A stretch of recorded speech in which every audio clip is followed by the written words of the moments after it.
यहाँ कोई भी जो है रहा नहीं है, सब आ चुके हैं, क्योंकि ये कौम इमरान खान से मोहब्बत करती है। ये कौम जानती है कि Imran Khan is the only leader कि जो पाकिस्तान को बचा सकता है, पाकिस्तान को सेव कर सकता है। तो आज पाकिस्तान को जिस लीडर की ज़रूरत है वो लीडर यहाँ पर अदालत में मौजूद है, पेश हुआ है, प्लास्टर लगे हुए भी वो शख्स पेश हुआ है, जो इस बात की दलील है कि इमरान खान कभी अदालतों से उन्होंने स्टेप बैक नहीं किया, ठीक है, स्टेप डाउन नहीं किया। वो हमेशा अदालतों का एहतराम करते हैं और वो हमेशा अदालतों में पेश होंगे। और आज हम अपनी ऑनरेबल जुडिशरी से उम्मीद रखते हैं कि इंशाल्लाह वो एक बेहतर फैसला। क्या समझती हैं, इतने जमे वफीर को देख के ये इमरान खान को गिरफ्तार करने की कोशिश कर सकते हैं? बिल्कुल भी नहीं, इतनी जरूरत नहीं है कि इमरान खान को गिरफ्तार करें, ठीक है। इमरान खान पे केस क्या है कि जिसके तहत उनको गिरफ्तार किया जाए?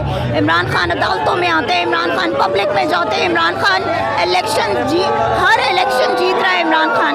मकसद यही